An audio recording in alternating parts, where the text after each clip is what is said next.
Udara pagi membawa nikmat segar sekali dirasa tubuh. Salam saya untuk yang terhormat. Assalamualaikum warahmatullahi wabarakatuh. Alhamdulillahirabbil alamin wassalatu wassalamu ala asyrafil anbiya'i wal mursalin wa ala alihi wa sahbihi ajmain amma ba'du. Pertama-tama, marilah kita mengucapkan puji dan syukur kehadirat Allah Subhanahu wa taala yang telah memberi kita rahmat, taufik dan hidayahnya sehingga kita masih diberikan kesempatan untuk bertemu dengan bulan suci Ramadan pada tahun ini.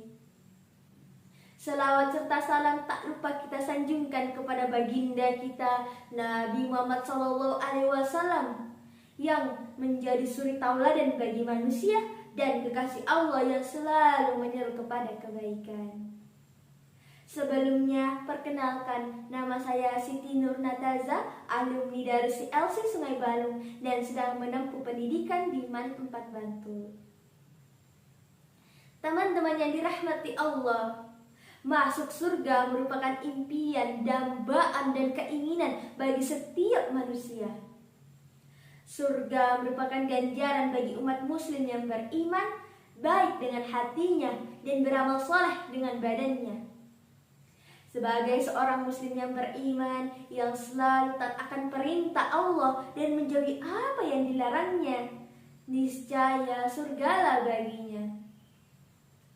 Namun teman-teman, di samping kita yang selalu merindukan surga, ternyata surga pun merindukan sebagian dari umat manusia atau golongan manusia.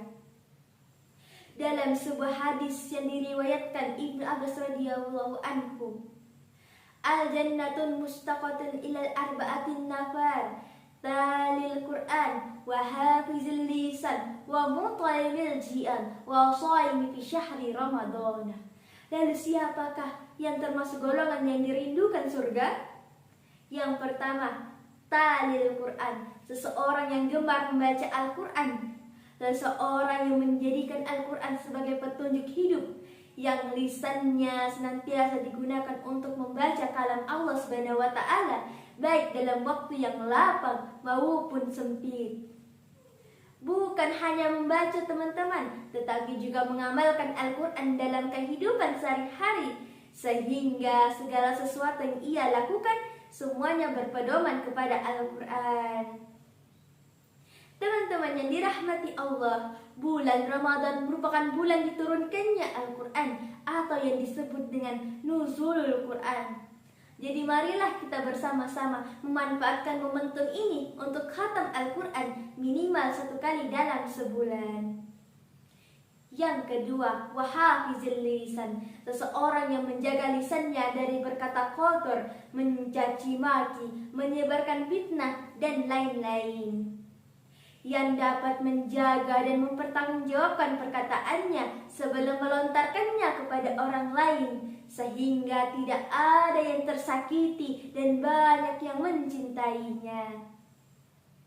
Jangan sampai teman-teman pahala yang selama ini kita raih berkurang karena kita tidak bisa menjaga lisan kita sendiri.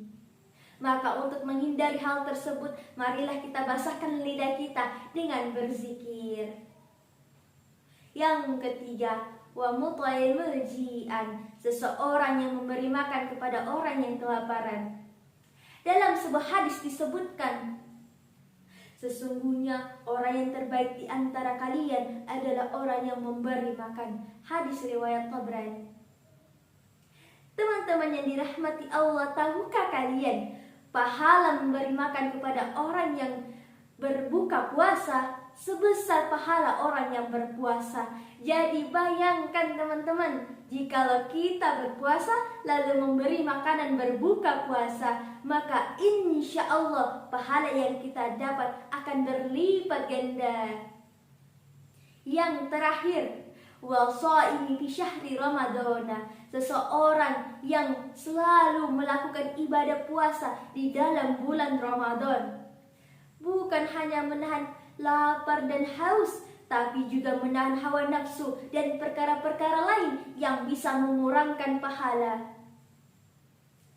Dalam sebuah hadis Nabi Muhammad SAW bersabda, surga memiliki 8 buah pintu, di antaranya ada dinamakan Ar-Rayyan yang hanya dimasuki oleh orang-orang yang berpuasa. Hadis riwayat Bukhari.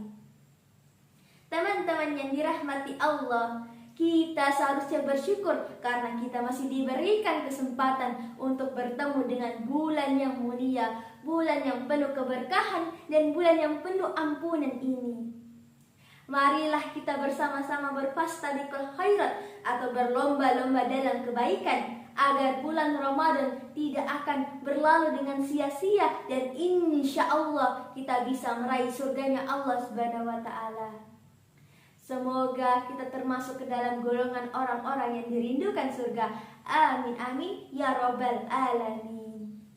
Demikianlah yang bisa saya sampaikan. Kurang lebihnya mohon dimaafkan, dan segala perhatiannya saya ucapkan terima kasih sebesar-besarnya. Hidup kesepian tanpa kekasih, cukup sekian dan terima kasih. Akhirul kalam, wabillahi taufiq wal hidayah. Wassalamualaikum warahmatullahi wabarakatuh.